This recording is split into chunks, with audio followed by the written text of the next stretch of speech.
Bueno, buenas tardes a todos. Muchas gracias por estar hoy aquí. Queridos tertulianos y señoras y señores en general. Bueno, pues como saben ustedes, los objetivos de la tertulia, que repetimos siempre, pues es precisamente la investigación y la difusión de la historia y de la cultura de Canarias. Precisamente, uno de los principales hitos es que Canarias es, curiosamente, esa España intermedia que se encuentra a ambas orillas del Atlántico y que hoy precisamente tenemos la suerte de que nos lo viene a confirmar pues, un hispanista de gran talla como es Carlos de Áñez Aristinuño, que además ha decidido precisamente establecerse aquí, en Tenerife, y nos viene a presentar una obra, un trabajo, un libro que se llama, además, para más Ingrid, pues, ¿por qué el futuro es hispano? Así que le va a presentar uno de nuestros contertulios, que es Emilio Barripol, general de artillería que todos conocen, que además seguramente saben también que es el premio Marqués de Marcenado, Marqués de Santa Cruz de Marcenado de este año, de la edición de 2025 de este año, que es el mayor reconocimiento que da el Ministerio de Defensa en el ámbito de la cultura. Así que él va a hacer la presentación, pero antes nuestro contertulio Jesús Villanueva va a hacer una breve introducción con un vídeo sobre precisamente la persona que viene hoy a hablar, que es Carlos de Áñez. Pues nada, muchas gracias a todos y le paso la palabra a Jesús.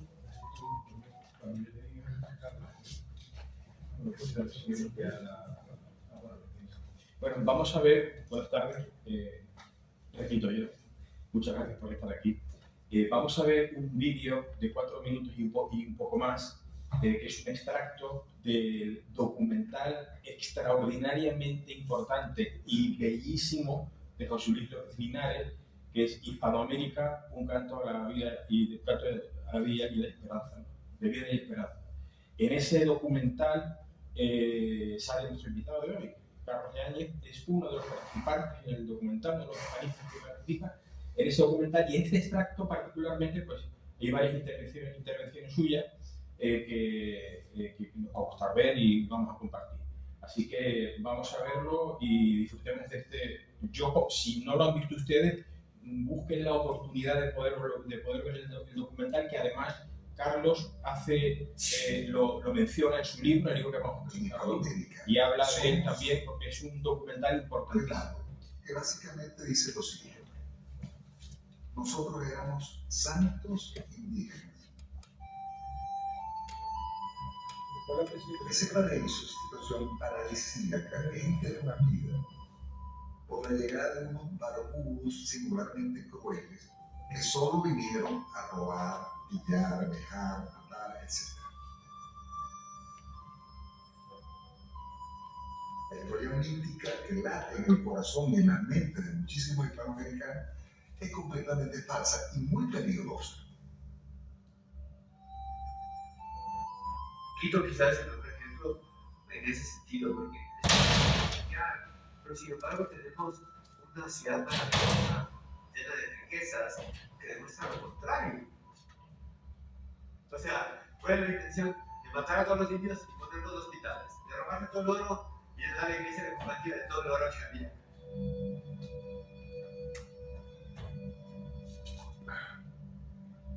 España vino a América a reproducirse, a generar nuevas Españas, a hacer lo que llama Gustavo Bueno un imperio generador. Este fenómeno creo que no se ha dado jamás en la historia de la humanidad. Tú en 50 años tienes un grupo inmenso de gente que vive en ciudades, cuya lengua franca es el español, que en su propio entendimiento del mundo es diferente. Hasta el momento en que los españoles llegan a América, cada continente tenía su raza.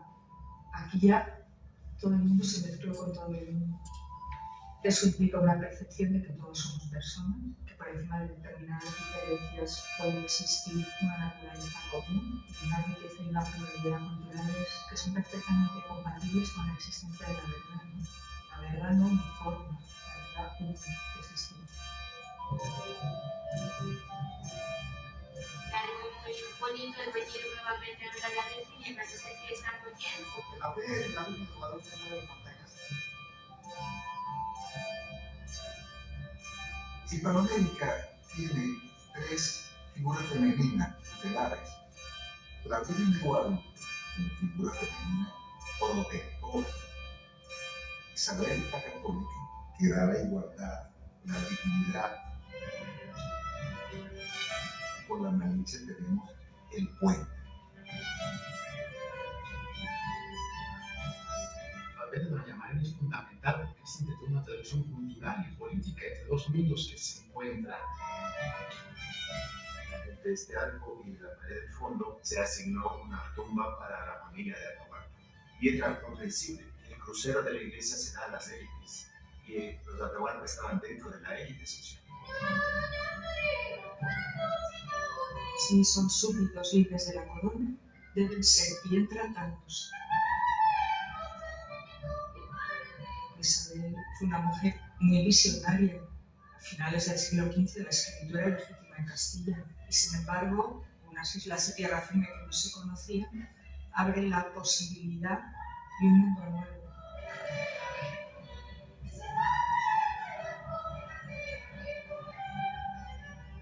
Cuando hablan de los españoles como un otro, es un mito, porque justamente nosotros somos descendientes de aquellos que se quedaron, se casaron, se mestizaron y repoblaron.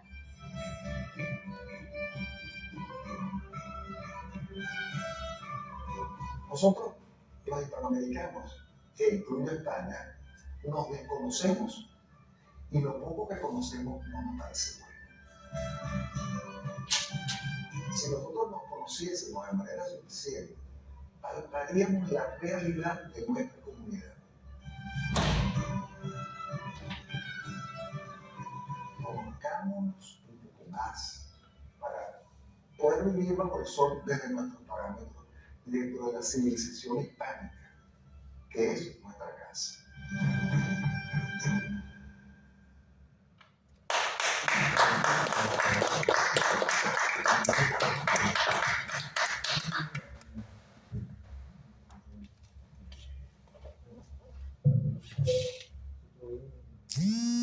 Bueno, pues muy buenas tardes por tercera vez, gracias por la paciencia. Y quiero decirles que yo siempre he considerado que cuando a uno le toca este hecho de presentar a alguien, puede limitarse simplemente a dar unos datos biográficos del presentado, del autor o del conferenciante, y dejar que sea él que lo hable de su obra o de la conferencia, no deshacérsela desde el principio. Vamos a algo así como las corridas de toros, que muchos doctores eran guacilillos, yo era un guacilillo que sale montado en una jaca muy briosa, pide la llave al presidente, a Luis, y se dirige a 2 tonines y le entrega la llave al que está encargado de abrir la puerta a los morlacos. Bueno, pues ese sí lo tarde. Y yo consideraría que me había ganado un sueldo simplemente diciéndole que don Carlos de Áñez Aristimullo, con 2 rotundas Ñ bien colocadas, que parece como una premonición de tus padres a lo que tú ibas a dedicar muchos esfuerzos en tu futuro profesional, pues nació en Caracas en 1957. Es uno de los grandes pensadores hispanistas del momento, como ha dicho Luis, y es uno de los grandes personajes de ese movimiento que resurgió con enorme fuerza a partir del 2016, cuando María Elvira Roca Barea publicó su Imperiofobia y Leyenda Negra. Carlos es un destacado conferenciante. Yo he disfrutado mucho, métanse en internet, ver la gran cantidad de entrevistas, de conferencias que tiene y verán cómo pasan muy buenos ratos con ellos.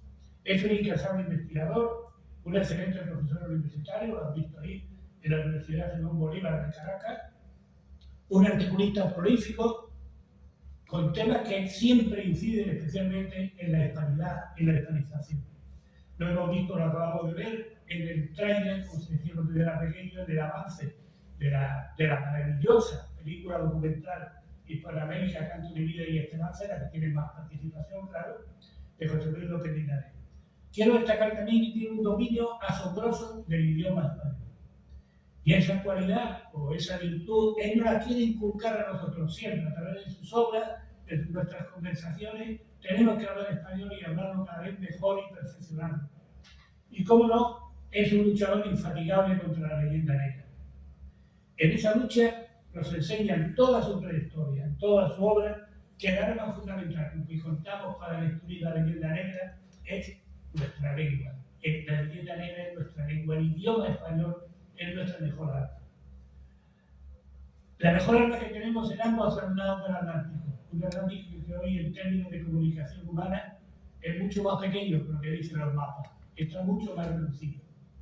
Pues bien, por circunstancias que no hacen al caso, por lo menos, pero si lo hacen, don Carlos ha decidido venirse a vivir entre nosotros, lo cual para los tecnofectos significa que una vez más el refranero español tiene razón cuando dice que no hay mal que por bien no venga, porque a nosotros nos ha venido muy bien. Llegados a este punto, y siguiendo el símil torino, yo me podía refugiar detrás de las tablas, colarme por el ladero, entregarle los trastos al maestro y que él acabara la faena. Pero voy a usar de vuestra paciencia y os voy a decir una cosa, que voy a hacer una cosa yo que no debéis hacer nunca los demás, que es hablar de vosotros mismos cuando presentáis a alguien. Eso no se debe hacer porque es de mala educación y vosotros estáis bien educados, pero yo parece ser que no.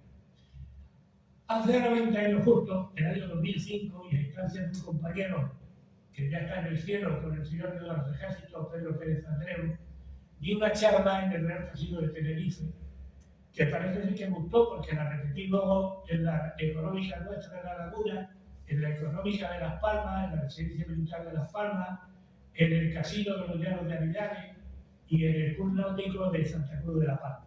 Se llamaba Concepto de España.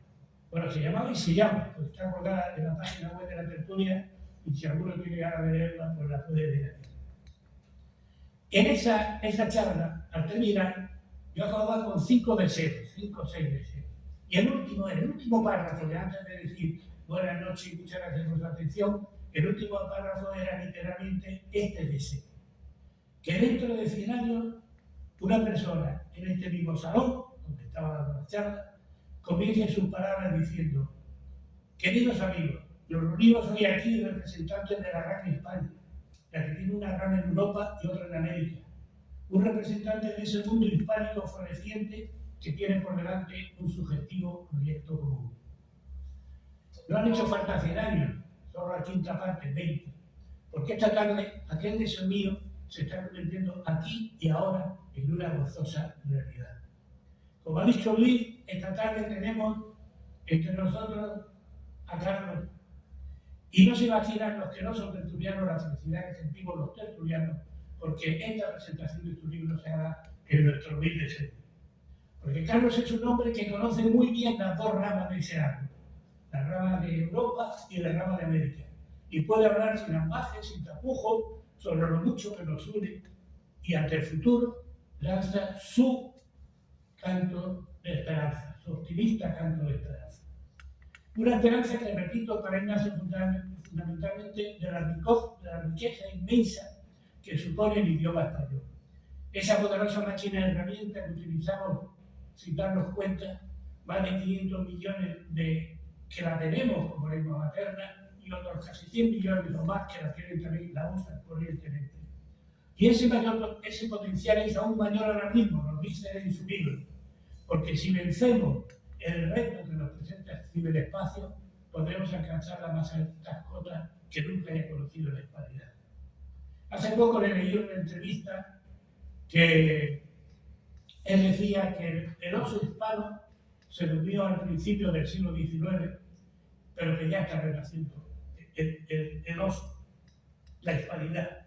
Él defiende que gracias al idioma, esa fragmentación que hemos sufrido, la España de Europa, la España de los 20 países en América, la España de las Filipinas, y la que estamos sufriendo hoy día y que siguen intentando que la suframos, rompiéndonos la base común del idioma, no es el destino de la hispanidad. Ese no es el destino de la hispanidad. Y defiende que ese espacio que hemos pasado desde el principio del siglo XIX hasta la actualidad ha sido simplemente un paréntesis en nuestro devenir conjunto. Hoy hay muchas voces que se levantan a ambos lados del Atlántico, muchas voces en pos de ese subjetivo proyecto común del que tanto hablaban en España los José Ortega y Gasset y los Julián María. Y nos recuerda que cuando nos conocíamos, lo acaba de decir el fraile, cuando nos conocíamos bien y cuando estábamos juntos, hicimos cosas maravillosas. Pues bien, ese vigilante proyecto común que tenemos por delante, los hispanos, es el que con tanto optimismo enfoca, afrenta, se encara con él, don Carlos Leañez, en este libro que a partir de ahora él nos va a hablar. Don Carlos, muchas gracias por venir otra vez a nuestra sede y como a ti te gusta decir a la hispánica manera, caballero, usted tiene la paz.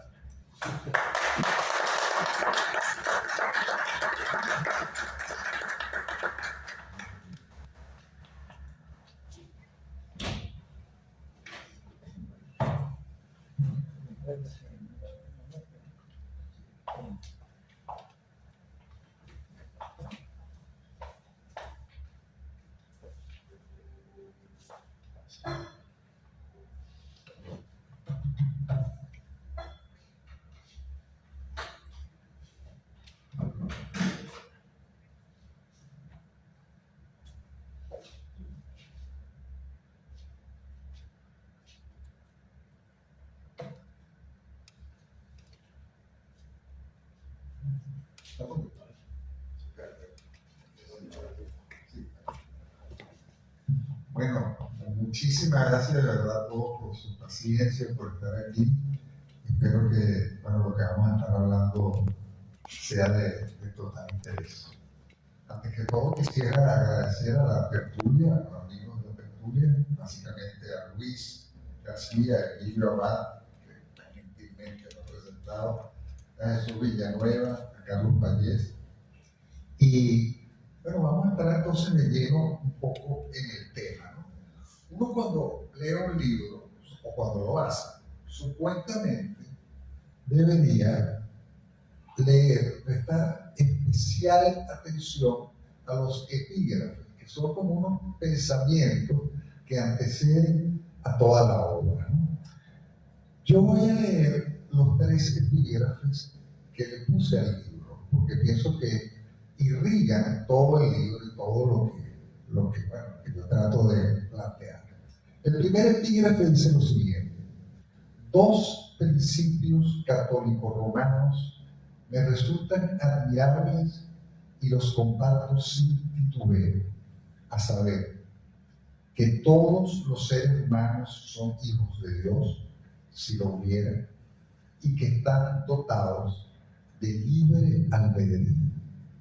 Este es el corazón de la hispanidad. Toda cultura está informada por 2 sistemas que la irrigan y le dan vitalidad, que son ese eje vertical de mirar hacia lo alto, que implica la religión, y el eje de decodificar la realidad concreta a través de una lengua. Vamos a hablar primero de ese eje vertical. Independientemente de que uno sea católico o no, de que practique o no, uno nació en una cultura de base católica. Y aunque lo sepa o no, está impregnado de estos principios, de manera explícita o implícita. Todos los seres humanos son hijos de Dios. Ese es el programa maestro que llevan los hombres que van de aquí a América. Y por eso es que ven en el otro un semejante. Ojo, hay que enfatizar que se trata del catolicismo a la española, porque el único país que no instrumentalizó la religión en beneficio del poder fue España, que se puso al servicio de la fe. Eso no lo hizo Portugal, eso no lo hizo Francia, ni muchísimo menos. Y no lo hicieron, por supuesto, todos los reyes que decidieron fundar sus propias iglesias, ¿no? Entonces, a través de Isabel la Católica, se genera una forma de ser católico en donde el Estado, o lo que es la burocracia, se pone al servicio de la fe y está informada por estos 2 principios. todos los seres humanos son hijos de Dios. Eso es absolutamente, es la gran diferencia, la enorme diferencia que hay entre la colonización a la iglesia y el poblamiento a la española. Los indígenas no van a ser esclavizados, los indígenas se pueden casar con los españoles y se funda un pueblo nuevo, porque todos somos hijos de Dios. Por otro lado, estos hijos de Dios están dotados de libre albedrío. Es decir, el ser humano, en las otras versiones del cristianismo, es irredimible. Básicamente, el pecado original lo dejó completamente lesionado, ¿no? Y no puede participar de la gracia divina desde su libre albedrío. Básicamente, en lo atinente a su salvación tiene poco o nada que hacer. Las obras no lo van a salvar. En cambio, en el catolicismo el hombre tiene libre albedrío, es decir, puede tomar la mano de la gracia divina y decirle sí o no. La gracia divina se le tiende y él puede decir sí o no. Estos dos factores unidos, vividos de manera intensa, sentidos con una gran convicción, son los factores que explican que España haya ido a América y haya ejecutado en un siglo XVI y XVII una obra con unos misioneros, unos filósofos, unos navegantes, unos conquistadores, cuyas ejecutorias son sencillamente inimaginables hoy. Inimaginables. Es decir, era gente que tenía henchidas las velas del alma, porque estaba informada por estos dos principios. Es decir, de verdad, miren, yo particularmente no conozco nada como el siglo XVI y XVII de nuestros ancestros. La grandeza, la generosidad, la liberalidad, es algo absolutamente asombroso. Entonces, aquí está el corazón de lo mejor de nosotros. Lo segundo es Andrés Bello. Algunos lo conocerán, por cierto, canario total, nacido en Venezuela. Aquí hay un instituto que se llama Andrés Bello, por cierto. Bueno, Andrés Bello es el más grande humanista hispanoamericano del siglo XIX, sin lugar a dudas. Y muchos dicen, entre ellos Elvira Roca Barea, por cierto, que yo estoy hablando en español que ustedes entienden, y yo los entiendo a ustedes, gracias a Andrés Bello. Andrés Bello hizo la gramática de la lengua española para uso de americanos. Andrés Bello es tan importante que cuando uno va a la Real Academia Española en Madrid, la entrada principal, no la puertita por la que se entra cuando uno va de visita, sino la puerta de las grandes ocasiones, la única estatua que hay ahí es la de Andrés Bello. La única. Y Andrés Bello dijo, en su gramática, juzgo importante la conservación de la lengua de nuestros padres en su posible pureza, como un medio providencial de comunicación y un vínculo de fraternidad entre las varias naciones de origen español derramadas sobre los dos continentes. Entonces tenemos la cosa axiológica, la dimensión vertical, el mirar hacia lo alto, y tenemos la decodificación de la realidad. Brevemente, no puedo evitar hacer un inciso. Mire, la lengua es el oxígeno del humano. La lengua no es un conocimiento más, la lengua es la base del conocimiento. El hombre que no domina su propia lengua no se puede auscultar, ni se conoce, ni conoce adecuadamente lo otro. No discierne, no agrega valor. El conocimiento de la lengua es la llave que abre todas las puertas. Y el compartir un espacio de comprensión lingüística con 600 millones de personas es un tesoro y un factor de poder absolutamente extraordinario. Quien comparte comunicación tiene un vínculo de fraternidad y tiene un destino común. El tercer epígrafe y último dice saber, pero saber, fíjense que está en negrita, saber, el problema es que no lo sabemos. A nosotros nos han aplicado, como me dijo una vez Carlos Pallés, un borrado de origen. Hay que saber que procedemos de una gente que se batió con los 3 océanos. El saber que procedemos de una gente que se batió con los 3 océanos nos defiende de la tentación de acostumbrarse a una charca. Nosotros estamos llamados a la grandeza. Somos hijos de la grandeza, pero nos han borrado el origen. No vamos a poner flores en la lápida de nuestros ancestros. No limpiamos esa lápida, no la visitamos, no la honramos. Nuestros ancestros hicieron portentos y son nuestros. Tenemos que volverlo a escuchar, porque ellos están en nosotros. Tenemos que volverlos a escuchar. Hay mucho pesimismo. El pesimismo está de moda. Se piensa que básicamente todo es un desastre, que los hispanos son un desastre.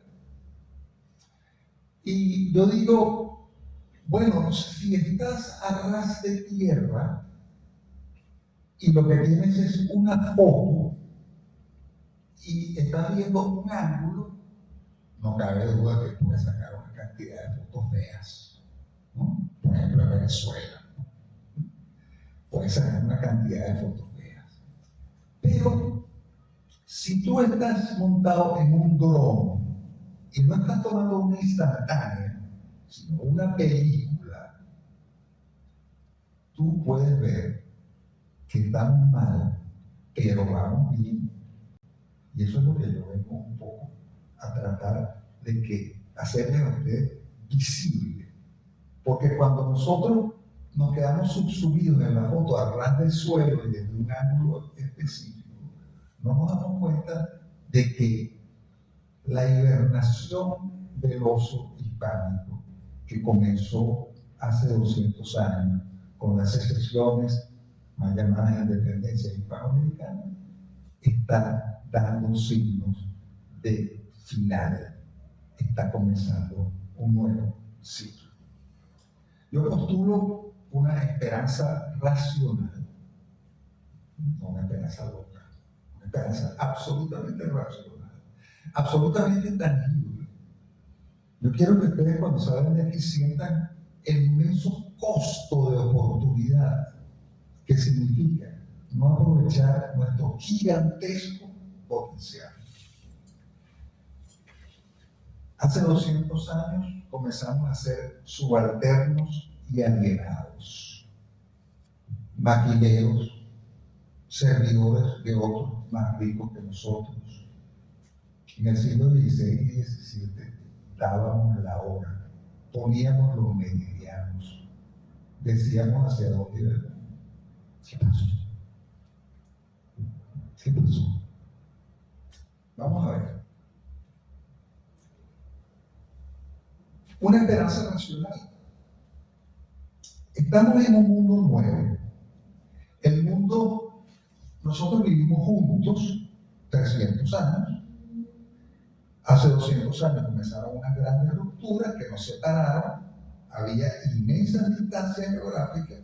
Y aparte de eso, 20 estados fundados entre una alianza verdaderamente vergonzante entre oligarquías locales y, a comienzos del siglo XIX, claramente Inglaterra.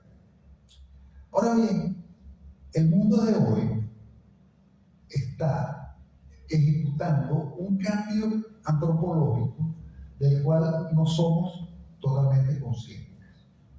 Un cambio antropológico que tiene que ver con Internet, que tiene que ver con la inteligencia artificial, que tiene que ver con el procesamiento del lenguaje natural. Es decir, los seres humanos actuales ya no vivimos como los que vivían hace 50 años, que vivían exclusivamente en una dimensión física, ¿no? Nosotros vivimos en una dimensión física y en una dimensión virtual. Cada vez pasamos más tiempo en esa dimensión virtual. Cada vez esa dimensión virtual es más perfecta. En realidad, este aparatico que llamamos móvil o celular en América, esto es una prótesis. Esto es una nueva parte del neocórtex. Esto dentro de 15 años estará incorporado con un chip y estará además conectado con la nube. Es decir, los cambios en puertas son absolutamente asombrosos. Y lo que ocurre con ese cambio antropológico, algo que hay que tener claro, es que las distancias geográficas van a ser cada vez más anuladas. Y se va a generar lo que yo llamo macrocomunidades lingüísticas en torno a grandes lenguas. Vamos a meternos un poco en ello. Gracias al borrado de la frontera y a la instantaneidad de la comunicación y al hecho de que sean baratas, el volumen de intercambios interhispánicos ha crecido de una manera sin precedentes. ¿Qué llamo yo intercambios interhispánicos? Los que se dan entre los hispanos que no son del mismo país. Es decir, siempre ha habido intercambio de españoles con españoles, venezolanos con venezolanos, ecuatorianos con ecuatorianos. No, ya cada vez más se está forjando una masa ingente, apenas percibida, apenas mensurada, de intercambios interhispánicos, en donde se borraron las fronteras, como tenemos una cultura, unos regiones culturales comunes y una lengua común, se va generando una macrocomunidad virtual. El tema es que esto no está siendo visto, pero esto es absolutamente real. Esto es absolutamente real. Y bueno, le voy a dar unas cifras para apoyarlo. Los hispanohablantes constituimos la tercera macrocomunidad virtual del mundo. Del mundo. El mundo hoy se mueve en grandes plataformas. La plataforma eslava, liderada por Rusia. La plataforma anglo, liderada por los Estados Unidos. La plataforma china, liderada por China. La plataforma islámica, donde el liderazgo no está muy claro.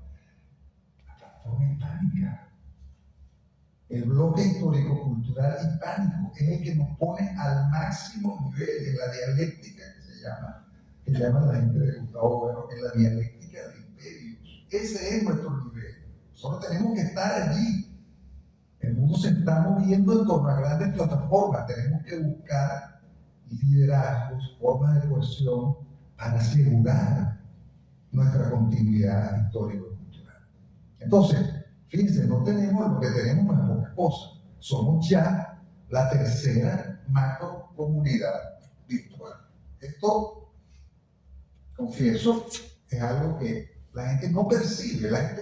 Es decir, a nosotros los hispanos nos parece normal estar dentro de una gran lengua, que hablan 600 millones, que haya una cantidad de una producción editorial extraordinaria. Todo eso nos parece normal, pero ojo, buenas porciones de la humanidad viven muchísimo menos bien servidas que nosotros. Vamos a darle entonces un contexto de lo que ocurre con las lenguas en el mundo. Porque yo dije tercera, y algunos dicen, ¿por qué no primera? Medalla de bronce. No, un momento. En el mundo hay 7.000 lenguas. La base poblacional de esas lenguas es muy exigua. 6.500 lenguas son habladas por el 5% de la población mundial. Para decirles algo, el español solo es hablado por 7,2% de la población mundial. Es decir, el español solo es más que 6.500 lenguas.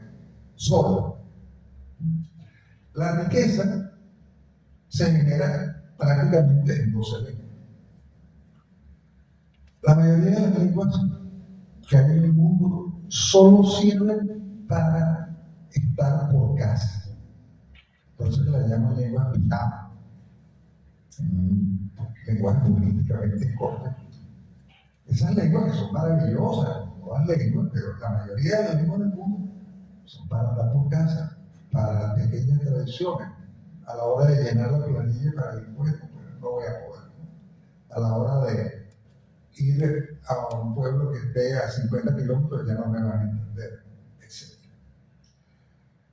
Gran población, solo 200 lenguas acaparan el 95% de la población del mundo. Y otra cosa fundamental, la mayoría de las lenguas del mundo no van a poder ser digitalizadas.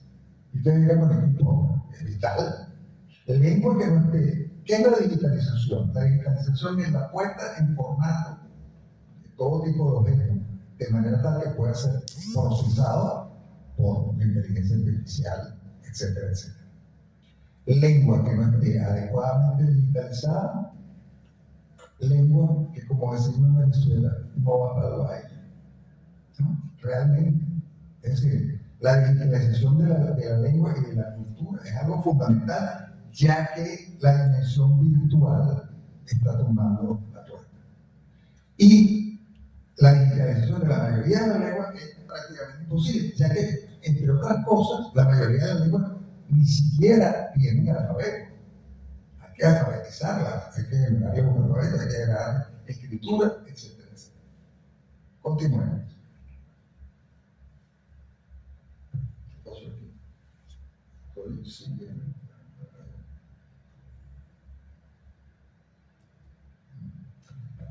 Vamos a darle unos datos triunfantes del español rápidamente para después entrar a matizar.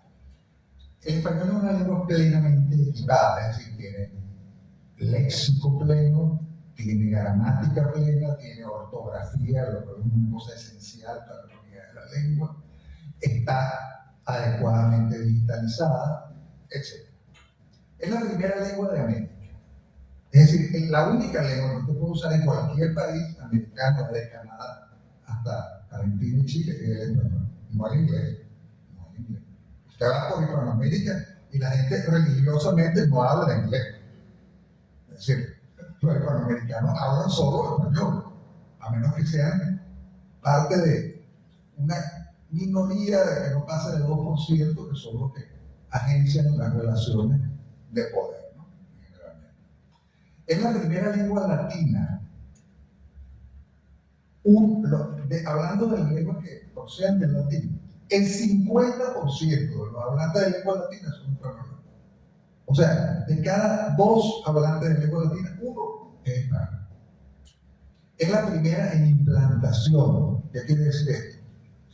Cuando uno piensa en el francés o en el inglés, la mayoría de la gente que habla inglés o francés en países que lo tienen como lengua oficial, como países africanos, la India, etc., no habla inglés en su casa, lo aprende en la escuela. No es arrullado en inglés o francés. Esas son lenguas que aprenden en la escuela. En Hispanoamérica no.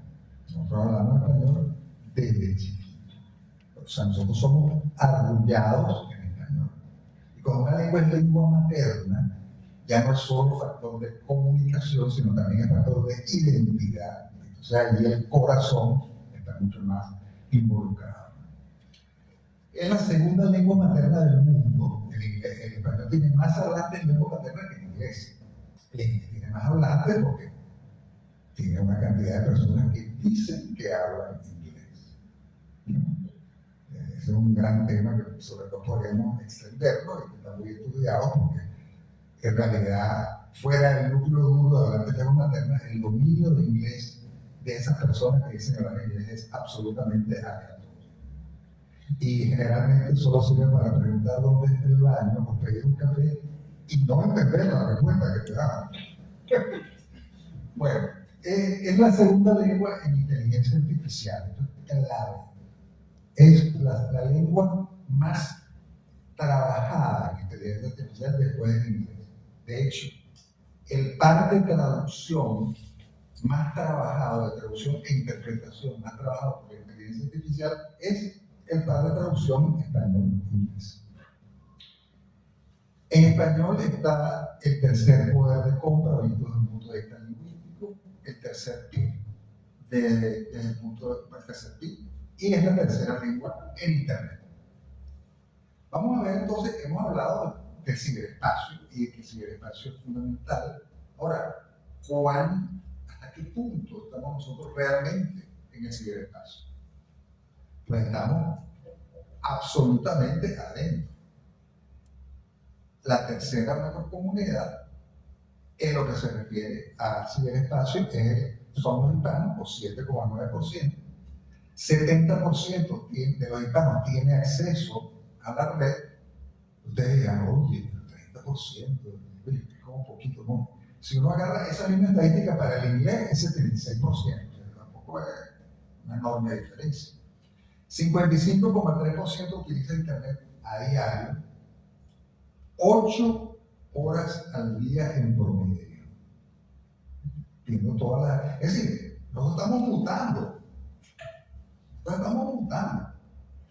Es la segunda lengua en redes sociales, es la segunda lengua en canciones y series. Esto es fundamental porque es la irradiación, el poder blando a partir de entretenimiento.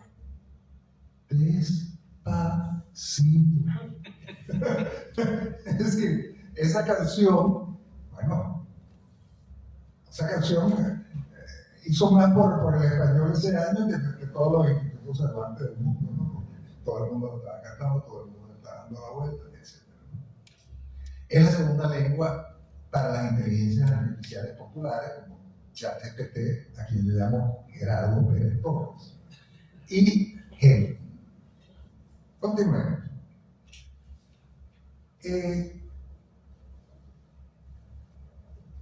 Siempre ha latido en nuestras mentes, como hispanos, una cierta nostalgia, ¿no? De que, por más que sea una vaga idea, que fuimos muchos, que ya no somos tantos, y que quizás eso se perdió para siempre. Entonces, salen muchas veces unos cabezas calientes, que llamamos nosotros en Venezuela, o unos iluminados, que comienzan a soltar una serie de ideas locas, inorgánicas, generalmente con unas extraordinarias imágenes poéticas, y que no llegan a ninguna parte, ¿no?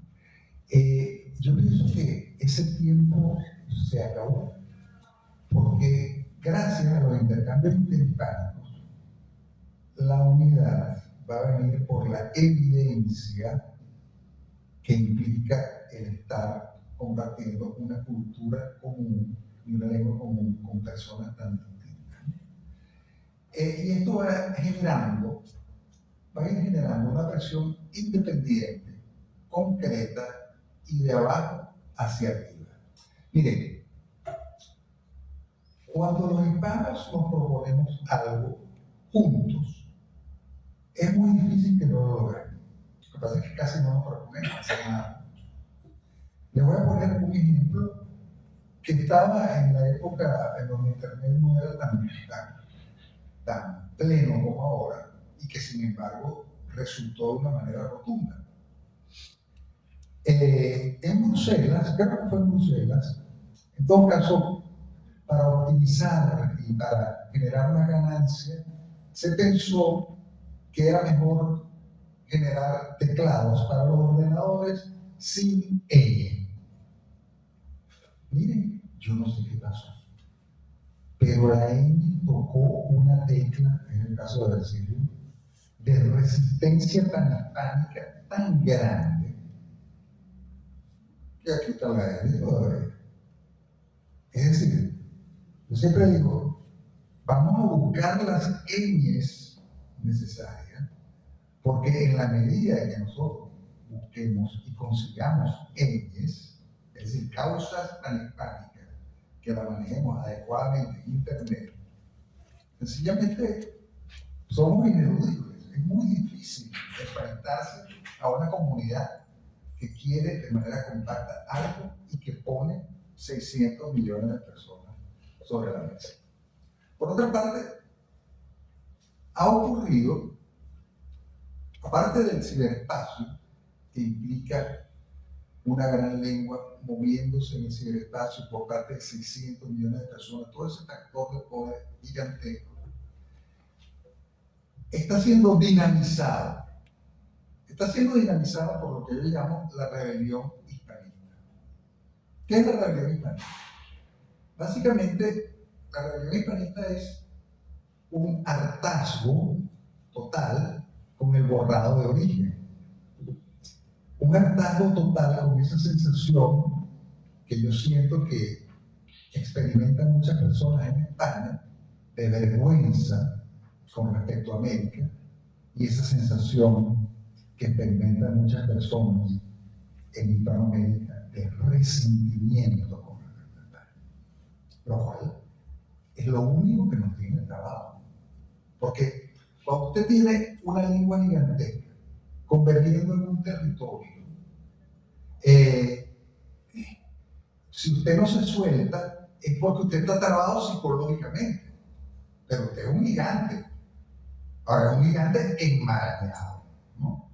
En España, a mí una de las cosas que más me ha impresionado de España es el odio de muchísimos españoles de España. Odio. Y vergüenza. Vergüenza. Cuando en realidad lo que hizo España en América fue prodigioso. Es decir, tomemos plena conciencia de esto. Donde otros segregaban o mataban, que fue la colonización anglosajona, que mató o segregó al indígena. Mientras ellos hacían eso y se quedaban en la costa, haciendo meras explotaciones de tabaco y de té, los hispanos fundaron ciudades tierra adentro para quedarse. Los hispanos entregaron lo más alto que tenían, su propio Dios. Entregaron lo más íntimo que tenían, su propia sangre. Hicieron el trasvase de cultura, productos y tecnología más extraordinario e intenso que haya conocido la humanidad. Y sin embargo, en España están avergonzados. Y en Hispanoamérica estamos resentidos. Ese es el gran negocio de la leyenda. Casi 600 millones. Así, estás convirtiendo en el ciberespacio. Pero estás trabado. Estás trabado porque te aplicaron el borrado de origen. Entonces, ¿qué es la rebelión hispanista? Un hartazgo con este estado de cosas. De repente viene mi muy querida amiga, María Elvira Roca Varela, y escribe un libro que la gente comienza a leerlo y es como la garganta seca que encuentra un líquido que le calme el ardor y la molestia terrible. Y comienza ese libro, que es un libro académico, que es un libro no comercial, un libro que yo imaginaba, yo me hubiese imaginado como editor que iba a quedar en cenáculos, un libro que lleva más de 100.000 ejemplares vendidos y lleva más de 40 ediciones. ¿Por qué? Porque la gente necesitaba un libro claro y bien fundamentado que le diese derecho a quererse a sí misma, a querer la historia de su país, a admirar a nuestros antepasados. Imperiofobia, como comienza a moverse en un terreno minado en donde la doxa lo que decía es, bueno, España fue a violar, matar, dejar, qué horror lo que hicimos, estamos avergonzados, etc. Bueno, como ese es el ambiente que se mueve, quien diga eso, inmediatamente catalogado, quien diga lo contrario, inmediatamente catalogado de facho, o sometido a alguna forma de ostracismo, pues imperiofobia, con un aparato de citas muy minucioso, demuestra que la cosa no es así. Y comienza un giro de las percepciones, un giro del clima intelectual. Esa es la primera fase de la rebelión hispanista, una de demostración. La segunda fase, bueno, Elvira no es la única, ¿no? Estoy hablando del factor más descollante de esa etapa, que para mí es María Elvira, que me parece que el libro de Perifobia es parte agua. Después, la segunda etapa, la segunda ola de la rebelión hispanista, es una que ya no demuestra, sino que dice, bueno, ya esto está demostrado, yo voy a mostrar. Y eso es, por ejemplo, lo que hace José Luis López Linares en Hispanoamérica, Canto de Vida y de Esperanza. Es verdad que yo aparezco un poco en la película, pero créanme que no es por eso que es una gran película. Vale la pena ver esa película. Es una belleza. Es la obra de España en América, a todo nivel, la obra espiritual de España en América, la obra arquitectural, la obra evangelizadora. Una cosa conmovedora, conmovedora. Esa película es posible una vez que tú has demostrado que lo anterior no es. Entonces, ya demostramos, entonces ahora mostramos. Sobre estas olas se va montando gente que usa el ciberespacio, pero no como cualquier hijo de vecino, que sencillamente yo tengo un sello de 1954 venezolano muy raro y un filatelista en Extremadura está interesado. Eso es un intercambio. Pero digamos, aparte de los intercambios culturales, comerciales, espontáneos, objetivos espontáneos, está gente que está usando el ciberespacio de manera consciente para acelerar los procesos de cohesión entre los hispanos. A mí me parece que emblemática en este sentido es la asociación Héroes de Caribe, que hace muchísimo trabajo, constantemente. Y la última etapa, la cuarta etapa, que ya está comenzando, tiene un año de comenzar, es justamente la Federación de Ciberasociaciones Hispanistas. Es decir, se está montando un andamiaje para, al margen de los intercambios espontáneos, que son absolutamente fundamentales, el tejido primario. Sobre ese tejido se está montando un tejido consciente de uso del ciberespacio para generar procesos centrípetos. Esto es muy interesante y bueno, lo describo bastante en el libro. Entonces, todo esto está en curso. Fíjense, tenemos una gran lengua, tenemos el ciberespacio donde estamos convergiendo, tenemos la escala de 600 millones de personas y se está destrabando la autoimagen, esa imagen terrible en la que vivíamos. Estamos comenzando a salir de ella. Está comenzando a dar un realineamiento emocional colectivo. Esto es fundamental. Y esto que se puede decir de los pueblos, también se puede decir de los individuos.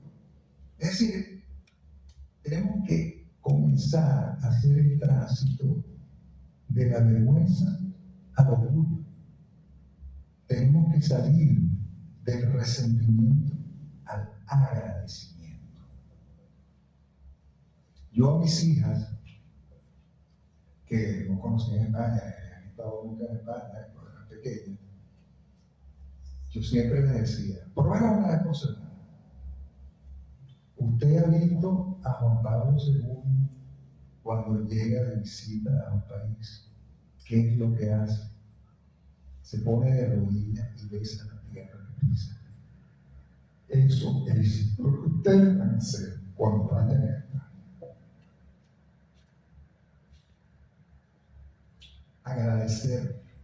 Agradecer. Tú eres católica por España. Tú hablas español por España. Lo esencial de tus valores. Y allí viene. Y esa es una inmensa comunidad que se ha olvidado a sí misma y que tiene que volver a tomar el camino.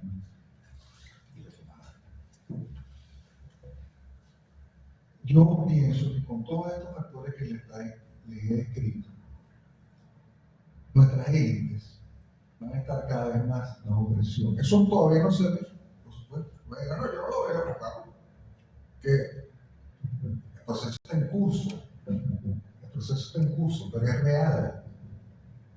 Nuestras élites empresariales, políticas,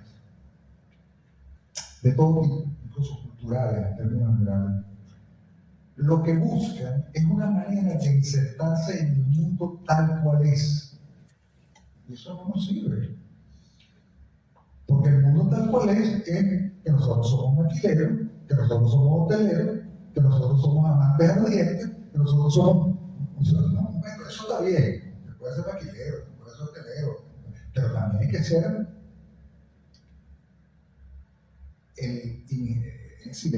el tope de la tecnología, el tope de la filosofía, el tope de todo aquello que agrega valor, el tope de todo aquello que está cambiando el mundo. Nosotros hemos introyectado un rol subordinado. Nos hemos conformado con ser subordinados. Nosotros tenemos que volver a retomar el gran orgullo que teníamos los españoles del siglo XVI y XVII. Decían que eran muy arrogantes. Pero claro, tenían que. Tenemos que volver a retomar ese orgullo. Porque nuestros ancestros están allí. Tenemos que escucharlos. Entonces, nuestras élites básicamente lo que hacen es gestionar cómo estar bien en un orden anglo, en un orden chino, en un orden en donde ellos son subordinados. Y de buena fe piensan que la mejor manera de gestionar las cosas, de buena fe, algunos, otros no, pero yo pienso que muchísimos de buena fe lo que piensan es que lo que nos toca, lo que es posible, es encontrar un acomodo en ese orden en donde somos subordinados. Pues mire, yo sinceramente no me parece que sea nuestro destino, ser subordinado. Nosotros tenemos todo para no ser subordinados. Somos una plataforma histórico-cultural que adecuadamente utilizada volverá a ser un interlocutor de talla. Miren, amigos, ninguno de nuestros países, y dolorosamente incluye España, es realmente soberano. Realmente soberano. Nosotros deberíamos, todos los países del mundo, los más poderosos que sean, son interdependientes. No existe el país que no depende para nada, eso no existe, pero un mínimo de soberanía, un mínimo de posibilidades de decir que no, un mínimo de posibilidades de vivir bajo nuestras propias referentes, un mínimo de posibilidades de no vivir alienados, porque nosotros desde el siglo XIX, en todos los países hispanos, incluyendo España, vivimos queriendo ser franceses, ingleses, alemanes, estadounidenses, indígenas. No somos nada de eso, somos otra cosa. Entonces, nuestras élites están bajo presión, cambian o serán cambiadas. Vamos a comenzar un poco a resumir, porque nada más me quedan 5 horas y tengo que... Fíjense, se desata la suma cinética. ¿Cuál es la suma cinética? Gran escala, gran territorio, una lengua. Esos son los Estados Unidos. ¿Por qué? ¿Cuál es el poder de los Estados Unidos? Gran escala, más de 300 millones de personas. Gran territorio, bioceánico, una lengua, el inglés. Todo eso, con un mínimo de racionalidad económica. Ahora nosotros ya, por el tema ciberespacial, estamos convergiendo, hemos puenteado el problema de los estados separados. Entonces ya tenemos una inmensa posibilidad de generar un círculo virtuoso hacia el poder. Pero necesitamos conocernos y necesitamos relatos habilitantes. ¿Qué es un relato habilitante? Un relato habilitante es aquel que nos dice, que nos revela que no somos un patito feo, sino un cisne. que no somos un sapo, sino un príncipe. Yo siempre digo que tenemos que pasar por una especie de anagnórisis hispánica. ¿Qué es la anagnórisis? La anagnórisis en una estructura narrativa se da cuando el personaje principal cae en cuenta de que todo lo que él pensaba de él no es, sino otra cosa. Por ejemplo, Edipo Rey, ejemplo clásico. Edipo Rey llega un momento en que el pobre se entera de que está casado con su mamá y acaba de matar a su papá. Oye, tremenda información. Quien no cambie con eso, es inconmovible, ¿no? Bueno, fíjense, cuando se presentó Hispanoamérica, Canto de Bella y Esperanza, se presentó en Madrid, estábamos todas las personas que habíamos intervenido, un teatro grandísimo. Cuando termina la película, todo el mundo aplaudiendo y tal, y claro, la gente, como que vio la película, y se me acerca, ¿no? Y nadie me dijo enhorabuena. Todo el mundo me decía gracias. No recibí una diferencia. Me decían gracias. Porque la película fue un momento de anagnórisis. Resulta que yo no soy un miserable. Resulta que al contrario, yo fui un avance portentoso de la humanidad. Caramba, gracias. Se siente uno mejor con los relatos habilitantes.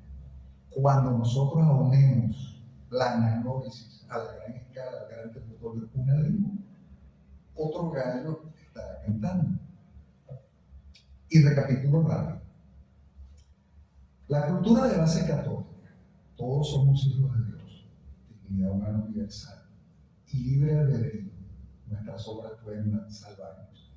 La historia común, 500 años de procesos compartidos conjuntamente o en paralelo, y la descodificación del mundo desde el mismo aparato simbólico, la lengua española, nos hacen comunidad natural entre nosotros y ante nosotros. Esto no es una impostura, un intento de laboratorio. El punto óptimo de inserción de los hispanos en el mundo se halla a nivel de la hispanidad toda, no en los estados hispanos actuales, que son alienados, subordinados y metidos en vías de desatino y de inviabilidad, si de lo que se trata es de coescribir la historia y no ser objetos de un tablero cuyas piezas son movidas por otro. Nuestra fragmentación no es un destino, es un paréntesis ilusivo, una coyuntura. Miren, en Hispanoamérica nadie quería la independencia, en Venezuela nadie quería la independencia. Tan es así que hubo que hacer una guerra en la que murió 30% de la población. En la Segunda Guerra Mundial en Alemania murió el 10% de la población. Es decir, nadie quería la independencia. Eso fue, como dice un libro, la independencia a palo, con una figura extremadamente fogosa como Simón Bolívar. Pero la gente estaba muy conforme, el imperio estaba singularmente próspero. Los problemas eran en Europa, no en América. La economía venezolana en los últimos 40 años había crecido un 40%. Venezuela, que era una modesta capitanía general, era el paraíso del café y del cacao. Francisco de Miranda desembarca también Canarias, desembarca en 1806 hablando de libertad y una cantidad de cosas y tal, y desembarca tratando de agitar a la gente y se va porque nadie le hace caso. O sea, lo mira como un loco, ¿no?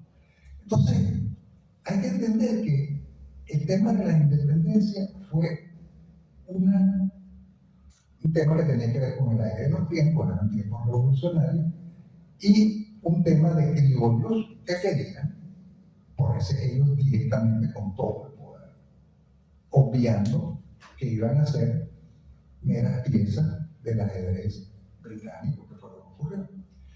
Entonces, nuestra fragmentación no es un destino, es un paréntesis inducido, una coyuntura de 200 años que toca a su fin, visto el agotamiento de los pequeños estados surgidos en el siglo XIX y de los modelos civilizatorios disponibles. Navegamos sobre un magma geopolítico. Todo se halla candente y fluido. Es tiempo de forja, de oportunidades. Ninguna suerte está echada. Y los grandes bloques histórico-culturales mundiales desplazados pueden rebarajar el juego. Cierro con esto, para que te quede. La hispanidad es un campo de equilibrios entre la compasión y la exigencia, el individuo y la comunidad, la fe y la razón. La hispanidad, alejada del darwinismo anglosajón, del totalitarismo chino, del fundamentalismo islámico, de la gaseosa posmodernidad. La hispanidad es un camino de plenitud humana, interrumpido por las grandes secesiones hispanoamericanas, que toca retomar hoy bajo las coordenadas del siglo XX. Muchas gracias.